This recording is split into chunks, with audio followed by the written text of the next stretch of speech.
ताजमहल एक ऐसा शब्द जो दुनिया भर में मोहब्बत की मिसाल बन चुका है।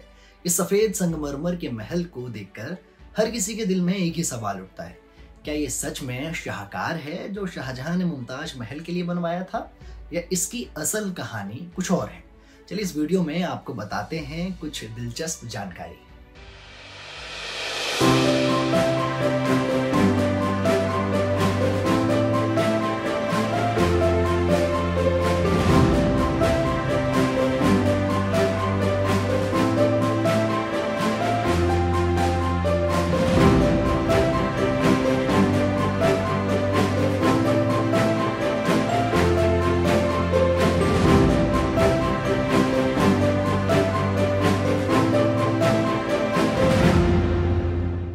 ताजमहल की दुनिया भर में जो कहानी फेमस है वो कुछ यूं है कि 1631 में शाहजहां की पत्नी मुमताज महल की मौत हुई और उनकी याद में शाहजहां ने एक मोहब्बत के महल का निर्माण करवाया।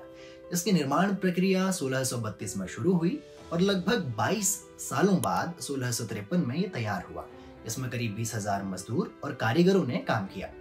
ताजमहल का डिजाइन उन्होंने उस्ताद अहमद लाहौरी नाम के आर्किटेक्ट से बनवाया था और इसका संगमरमर राजस्थान के मकराना से मंगवाया गया। लेकिन सिर्फ इतना ही नहीं, ताजमहल की सिमेट्री और क्राफ्टमैनशिप इस कदर बेहतरीन है कि वो दुनिया के 7 अजूबों में शामिल हो गया। मुगल कहानी यहाँ तक तो बिल्कुल रोमांटिक और शाहकार लगती है, लेकिन कुछ ऐतिहासिक वैकल्पिक सिद्धांत ये कहते हैं कि ताजमहल की कहानी सिर्फ इतनी सीधी नहीं है। एक पॉपुलर थ्योरी ये भी है कि ताजमहल असल में एक प्राचीन शिव मंदिर था जिसे तेजो महालय कहा जाता था और मुगलों ने उस पर कब्जा कर लिया था। यह थ्योरी सबसे पहले 1965 में पुरुषोत्तम नागेश ओक की एक किताब में दी गई थी। ओक का कहना था कि ताजमहल के अंदर के कुछ एविडेंस जैसे कि छतरियां और अंदर के आर्किटेक्चरल डिजाइन हिंदू मंदिर के लगते हैं, लेकिन क्या ये क्लेम्स किसी स्ट्रॉन्ग एविडेंस पर आधारित हैं? चलिए जानते हैं। पीएम ओक के क्लेम्स की जांच करते हैं। उन्होंने 2 बड़े दावे किए। पहला ये कि ताजमहल के अंदर के कुछ स्ट्रक्चर्स हिंदू टेम्पल्स के जैसे हैं, और दूसरा ये कि कुछ संस्कृत शिलालेख ताजमहल के अंदर छुपा दिए गए। लेकिन ASI archaeological survey of India ने इन सब क्लेम्स को खारिज कर दिया। उनका कहना है कि ताजमहल का डिजाइन मुगल आर्किटेक्चर के तमाम स्टैंडर्ड्स पर खरा उतरता है।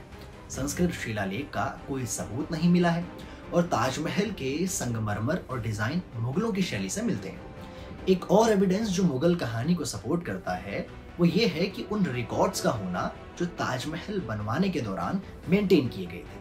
अब्दुल हमीद लाहौरी की एक किताब पातशाहनामा में उन्होंने आर्किटेक्ट, कारीगर और मटेरियल का पूरा लेखा जोखा रखा था। तेजो महालय क्लेम्स पर बात करते हैं तो इसका कोई सॉलिड एविडेंस अब तक नहीं मिला है। संस्कृत में तेजो महालय का कोई ऐसा उल्लेख नहीं मिलता जो ताजमहल से जुड़ा हो।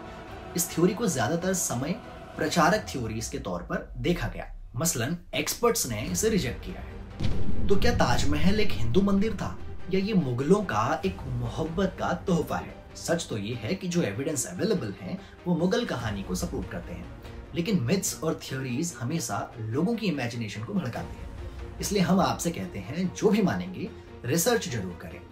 आपको ताजमहल की कहानी कैसी लगी? अपने थॉट्स और फीडबैक हमें कमेंट सेक्शन में जरूर बताएं, और अगर आप नए हैं तो इस चैनल को सब्सक्राइब करना ना भूलें। अगले वीडियो में फिर मिलते हैं एक नए रहस्य के साथ। तब तक के लिए धन्यवाद। नमस्कार।